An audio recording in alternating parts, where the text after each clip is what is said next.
All right, cool. Awesome. Welcome. All right, so we will go ahead and get started. We're live in the Facebook group. Thank you guys so much for being here, and thank you, Alan, for being here. I'm really excited to talk to you about your business and all the things that are involved with that.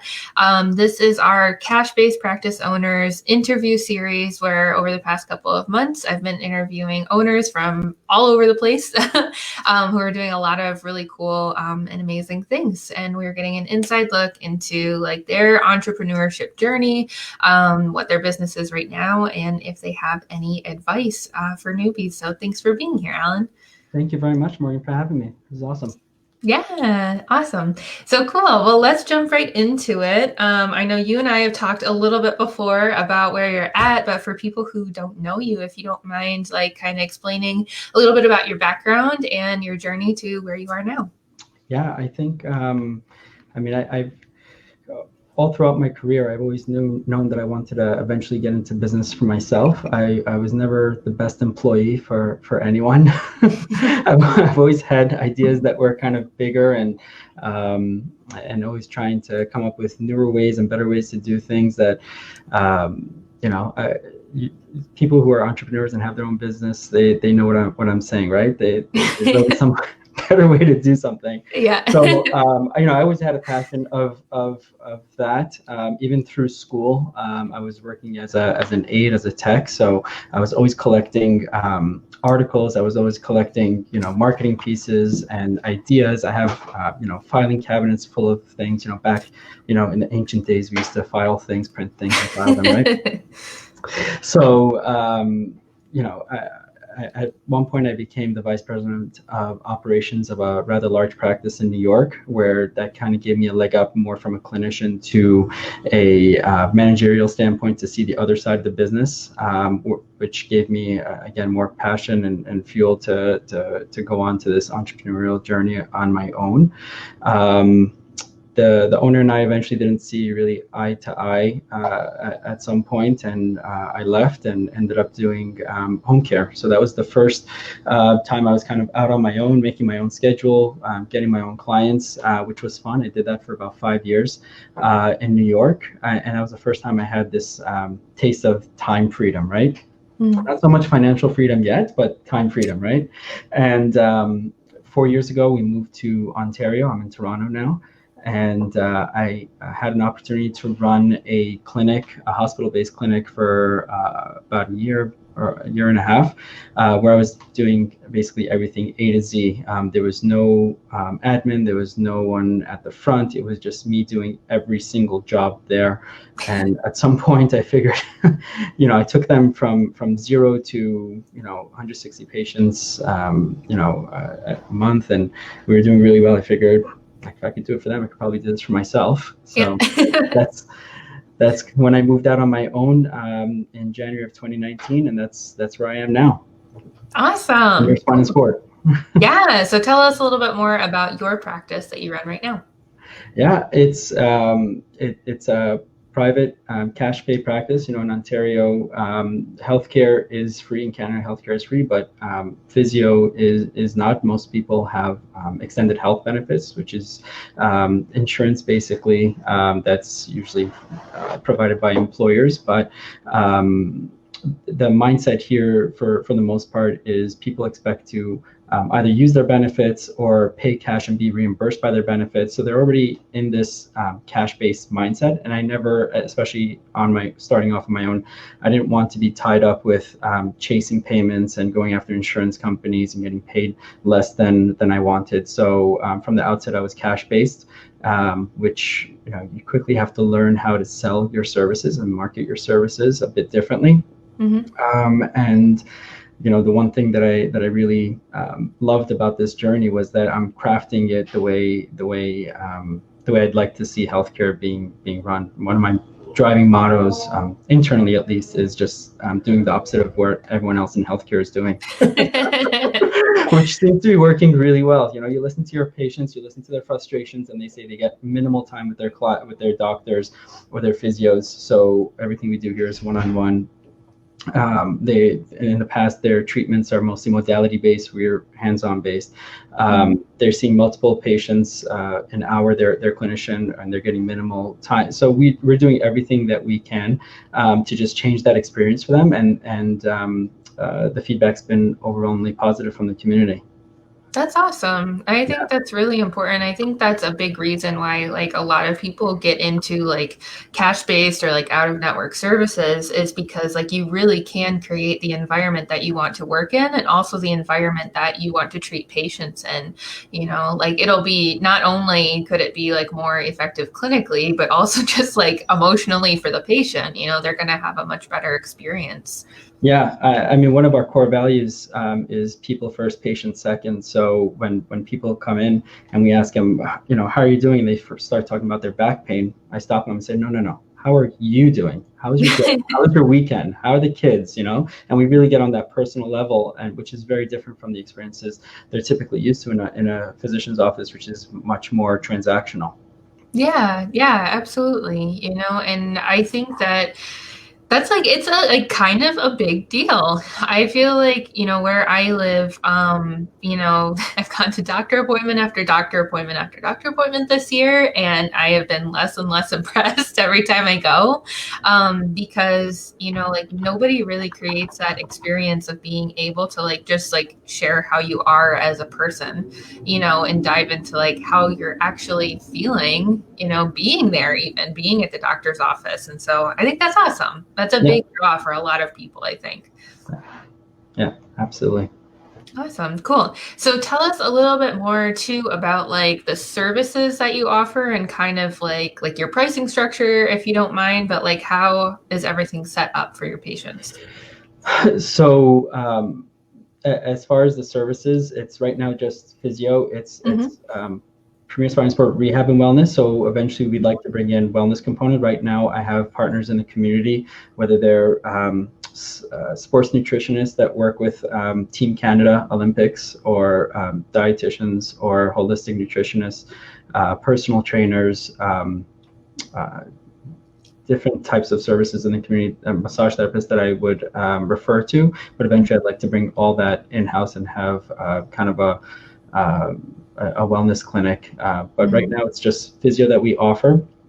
And our pricing structure, we've recently changed. We started off, you know, I don't know how, I'm thinking it's very common how people figure out what their pricing structure is. They look at everyone in the community and they either try to go bottom and try to undercut everyone, or they just try to match the top price or just average out, and which is how I did it. And I realized that I was really not making a profit. I was really not, because a lot of the clinics around me, again, are volume based. So they can afford to charge less because they're seeing multiple patients an hour, where our model is very different. So we went from $80 for a half-hour session to $95, and there's a if people don't know, there are pricing quadrants, right? So every $50 is kind of a mental kind of quadrant. So going from 95 or 99 to 100, that 100 to 149 is another mental quadrant. So I raised it from 80 to 95, and then from there we went up to 125, and now we're at 145 for a half an hour session. And our evals went from I think we started at 110 and we're at 195 now for Cool. That's awesome. What do you mean by the quadrants? Tell us more about that. So you know, anything below $100 for most people, if you don't get a great experience, or if you don't get what you're looking for, it's almost like whatever. It's just under 100 bucks. It was $99. It was 95. It was 97. It was 47. Right? It's kind of a. But once you go past that, the next pricing quadrant is, you know, 100 to 149, and it's another kind of psychological barrier, or psychological place where people play. I'm not sure if I'm really explaining it right, but it's another mental kind of barrier as far as pricing. And then once you hit that 150 to 195, so in other words, somebody may spend 195 on your services, but when they hear 205, they're like, they'll take a pause, right? Even though it's just $10, right? So they may spend 145, but if you say 165, It's like, right? Even though Mhm. really you're talking about $20 there, right? Yeah. So yeah. Yeah, absolutely. I think that like Psychology of pricing pricing. psychology is really interesting. Like how, like even like if you price like products at like $49, then it's like, Yeah. oh, well, it's less than $15. I feel like I've become more of a psychologist over the past 2 years than a physical therapist, with all the marketing psychology, sales psychology, pricing Yeah. psychology, all the way to communication, all those things that you have to learn and develop in the way you speak to people and the way you pick up on body language and things like that. It's there's a lot of interesting things there that help you go a long way. Yeah, absolutely. Like I feel like, when you're first starting out in business and everything, it's like, okay, like I'll just, set up my business entity, I'll just charge people for my services, but there's really like a ton that goes into it, like mental aspects of things, the psychology, creating really good messaging, really good offers and all of that. I can But tell you the psychology of the owner itself is also very important, because that barrier for me for going from 95 to 150, 125, 115, 125. I mean, for me, Mhm, that was very, very difficult. I knew I was um, charging more than anyone else in the community, especially now. mhm. I'm probably, I think somebody said I'm one of the highest priced physios in Ontario, but it's just having that confidence, and then when you say that number out loud, your new rate, right, and having that conviction and that price, that you're worth it, because they pick up on it, right? Clients pick up Mhm. on it. So if you say, how much is a session, it's like it's 195 versus it's 195 a session. It's like very, very different. It is. It's huge. And like I've even done, like when I was first getting started, I like kind of experimented like a little bit between like the evaluations where I pitched like, oh, it's like $150 a session, to like, here's the deal. I'm going to fix your shoulder in 8 weeks and it's going to be, whatever, 175 a session. Like, are you ready to get started? Like people respond a lot more to that. People don't hear what you say, they hear how you say it. Hmm. Yeah. Yeah. Absolutely. Oh, cool. Awesome. So it sounds like things are going super well for you, which is amazing. It's really cool. But if you can kind of rewind to when you first really started, into your own business, whether it's like starting this business or kind of just getting into marketing for the other company as well, like what were some of like the biggest challenges you went through and how did you get past them? I think the biggest challenge, especially when you're first starting off, is you're just not sure where to start. There's so Yeah. much coming at you. I mean, you've got to set up your business. You've got the legal aspect. You got the financial tax. You got all that structure, the skeleton, and then how do I get people in? So at first, it's very common for businesses, small businesses, to just rely on word of mouth, which is great. I think word of mouth is a great way to start, but it only take you so far. That'll dry up within a year or two. So you need to have strategies of how to get Mhm. people in, how to keep them in, and how to re-engage them once you're done. So I think the struggles of knowing. I think the biggest struggle for me was figuring out who my ideal client was and what Mhm. is their journey like. So at this point, I know exactly who my ideal client is. I know where to find them, and I know what their journey in my practice is, and afterwards what their journey is. I have it all mapped out. But just the time spent figuring all that out and playing with it and changing your marketing message and changing whatever it is to see what's attracting those people. I think that is tough. And then the other tough thing is the shiny object syndrome, because Yeah.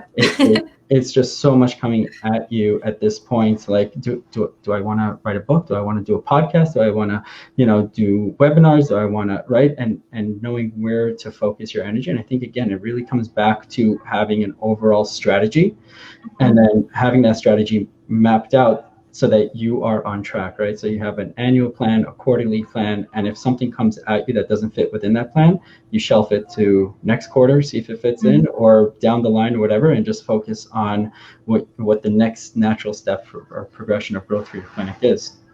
Yeah, absolutely. So like always kind of evaluating before, you put a ton of effort into something. Like, is this actually like in alignment with my company values and what the plan is, for this quarter or this year? Yeah. And is it going to move my business like forward in the direction that I want to? Or is it just like this extra thing that I think I could do? I'll give you a great example. Somebody reached out to me a couple weeks ago. There's a new hyper local magazine launching in my community, and they asked me to be a featured expert, write monthly articles, and have my ads in there every month. And it's a 36-month commitment, and the price really wasn't so bad. But at this point, it didn't make sense for me to do it Yeah. because it would just be like uh, just a one-off marketing thing as opposed to being part of an overall strategy. So Mhm. um, I know I'd get a bigger bang for my buck for that same exact 400 a month or whatever it was, putting that money into Google Ads Mhm. or Google Ads and targeting some webinars, Facebook ads to target for a webinar. I'd get a lot more bang for my buck, and then that would be part of an overall strategy of more omnipresence. So people start seeing me everywhere, right? But at this point, because I'm not everywhere, it wouldn't make sense for me to just end up in their doorstep and then them not having any other connection to me, right? Yeah, yeah, absolutely. I think that's a great example. And the other thing that you mentioned, is finding like your ideal client. I think that that's something that I hear a lot from people inside this group as like niching down. So, if you could kind of speak to that and how, you got yourself to an ideal client and narrowed down, that'd be really helpful. Yeah, so by way of training, I'm a OCS and McKenzie certified, right? So I love orthopedics and I love treating people with Mhm. back pain, neck pain, spine pain, things like that, right? So I knew that was my ideal client. Most of my clients, I would say over 80% of my clients that I've had in the past 3 years have had some sort of spine pain, and I have really good results with them. So I actually not only niche down to, I really went hyper niche, treating, my messaging on my website until recently was, back pain and sciatica, not even neck pain or anything else, right? And that really attracted the type of people that I wanted that would pay, stay, and refer other people, right? So it's the type of population that they usually do have their problem for a long period of time. They've seen other providers, they haven't had great results, underwhelming results, or have been let down. They're a bit more skeptical. So by the time they get to me and we build rapport and we build trust before they even come in for an assessment, they know that I'm the person that can help them, and they end up spending a lot more time and money with me because of that relationship that we built before. So once I think only in the past 6 months I broadened the marketing message. So now we treat people with long-standing aches and pains who want to get back to an active lifestyle, right? So it's a bit more broader, but people still know me as the guy who treats back pain and sciatica because of the year and a half that I really marketed that. Yeah. Awesome. Cool. And I think, like what you said, it's something that you really like and you're also really good at. And then, all the people in your community, in your audience are like wanting that service from you. They want a solution to that problem. So I think if you're able to find like a niche that you like, that you're good at, and your audience also needs help with, that's really, really key instead of trying to say, well, I like orthopedics, so I'm going to treat neck, shoulder, back, knee, hip, foot, and like kids, adults, older adults, and everybody in between. Because that's kind of hard to market, right? I, I think if you really want to get data driven or specific about it, you can always go back into your CRM and your EMR over the past year and pull up who spent the most money with you and what Yeah. kind of common problems they had, and it may be totally different than what you thought was your private perfect client, but you'll clearly see the age ranges and the conditions, and how much they spent with you and how much time they spent with you and how many repeat customers they've had and how many referrals they brought in. And that's another way to figure out who your target audience is. Yeah, I think that's awesome. That's a really good tip. Thanks for sharing that. Um, And we've kind of touched on this as well as far as like finding clients, but that's another huge struggle for people that I've been talking to, especially in this group. Like we might have already gotten our business entity set up and like maybe we have like one friend who started seeing us, but for somebody who's just getting started and, say they do know who their ideal client is, what advice do you have to find like your first 5 to 10 clients? I think, again, in the beginning, you're going to rely on a bit more on word of mouth. I did a workshop right off the bat. So within the first month of opening, I think within the second week or third week, I did a workshop. It was a joint venture with the community center across the street. They have a massive gym. They have a list of 6,000 people. So I filled it up, I think 50 or 60 people. It was a back pain and sciatica workshop. I think I've got 35 new patients off of that, and Cool. that filled my schedule, and that kind of launched me, over the next couple of months, as far as bringing in referrals and things like that. So in the beginning, you have a lot more time to develop relationships, develop joint ventures. Once you know who your perfect client is, figure out where else are they spending money. Are they seeing the massage therapist? Are they going to a chiropractor? Are they going to, and start developing relationships with those people in the community as well, Pilates, yoga instructors, and come up with joint ventures with them. I think in person, face to face, when in the beginning, again, you have a lot more time. Face to face is the best way to develop that rapport. So community events, if you have any community events going on around, probably not right now so much. Workshops, and now it's more webinars, but again, you have a lot more time in the beginning. The face-to-face stuff will go a lot further, whereas later you're busier, your schedule is fuller, and you can't actually get out as much. Yeah. Awesome. Yeah. So reaching out to your community, whether it's online or in person, in person will probably happen a little bit quicker than say like virtual community stuff, but like talking to as many people as you possibly can. Absolutely. Letting as many people, and again, it's I've stopped saying when people say, what do you do, and I say I'm a physio, and now I just give them my UVP, and I help people with longstanding aches and pains get back to an active lifestyle, and that starts the conversation, right? Whereas I'm a physio, oh, so you do massage? Yeah. Oh, you do manipulation? Or like, it's very confusing, right?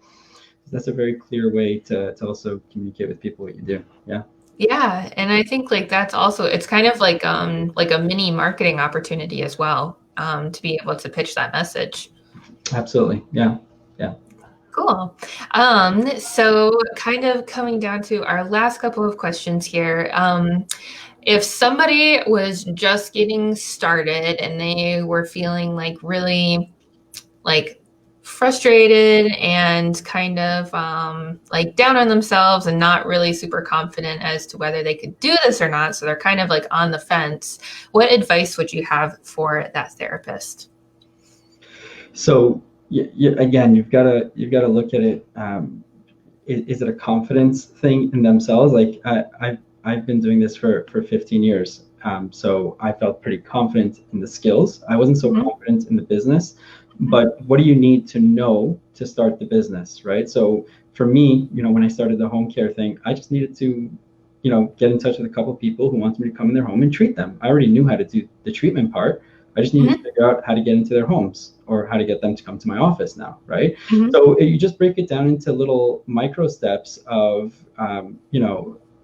if you're frustrated because your marketing message isn't working, who are you marketing to? If it's a lot of, broad message, then you've got to, again, niche it down and figure out who that perfect client is. Work on that marketing message and then deliver that message to where your client is most likely to be found.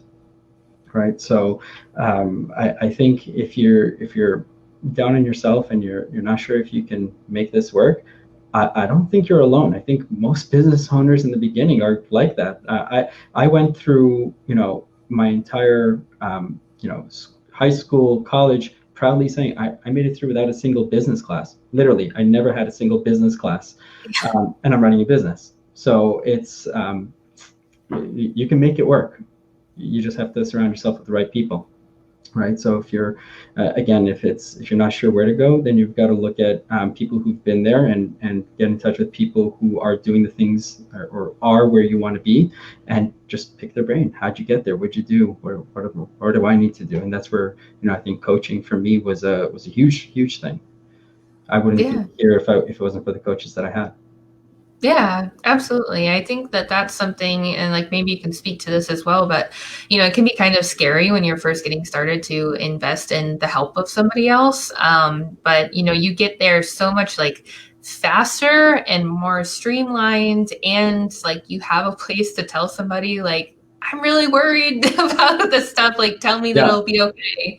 So like, how did you kind of like get through that like mindset thing, investing in somebody? So for me, it was I couldn't afford a mistake. I know mistakes can be very costly in business. Hiring mistakes can be very costly. Marketing mistakes could be very costly. Focusing your time and energy on the wrong thing could be very costly. I started this business with I think maybe less than $2,000, and we were living paycheck to paycheck at home. So we couldn't afford to kind of mess up. So I knew that taking that money and investing in a coach to just tell me what to do and I'll do it. I think that was the best investment I ever made because I didn't have to think about what the next steps were.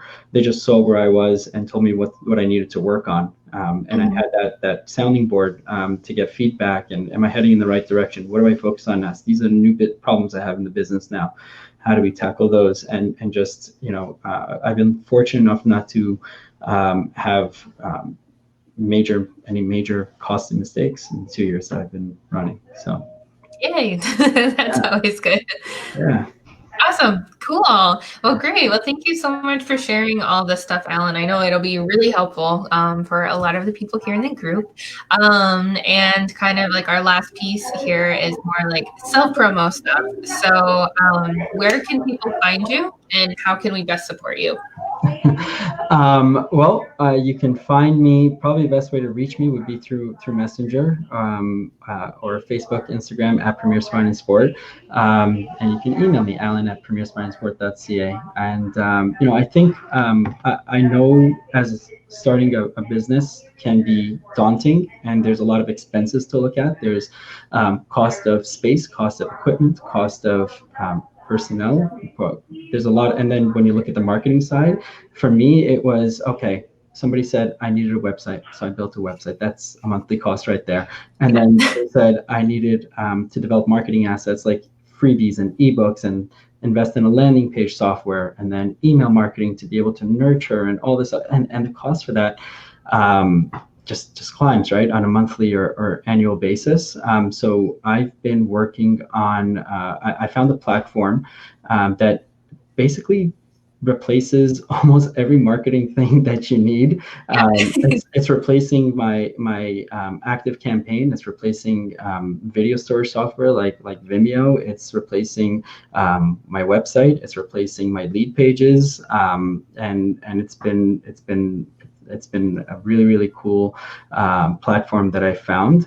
So if anybody, anyone in the group is interested, just reach out to me, or you can put me in the comments and I'll reach out to you and definitely share the info with you guys. Be more than happy to help out anyone who's interested. Cool. Yeah. And like, that's something like Alan and I were talking about that a little bit yesterday. And like, the cost can really add up, when you're purchasing like a bunch of different like software, especially because I feel like it's kind of invisible, like you like might see like your clinic and like all the equipment, but sometimes the software cost can really add up. And, there are a lot of different like lead page softwares out there, but this one that Alan's talking about, I've looked at too, and it definitely looks like a really good option, especially for beginners, because it does a lot of stuff and it's a lot more affordable. Yeah. Even runs webinars, and it's really, really cool. Really cool. Yeah. All right, cool. So you guys drop on me in the comments if you want Alan to reach out to you about this fancy, amazing software. That looks really cool. And thank you so much, Alan, for being here. Thank you. Thank you so much. Yay, absolutely. So if you guys are ready to start your practice or you are struggling hard with finding patients, reach out to me, reach out to Alan, ask us your questions. Either of us are more than happy to point you in the right direction because this is the best. This is a really cool like career path for you, and creating an opportunity to practice in a way that feels really good and also makes your patients really happy and feel good. And they get a lot more out of it than, a lot of traditional healthcare options. So yeah, if you guys need any help with anything, please reach out, let us know. But otherwise, we hope you have a good day and we'll talk to you soon. Appreciate it. Awesome. Bye.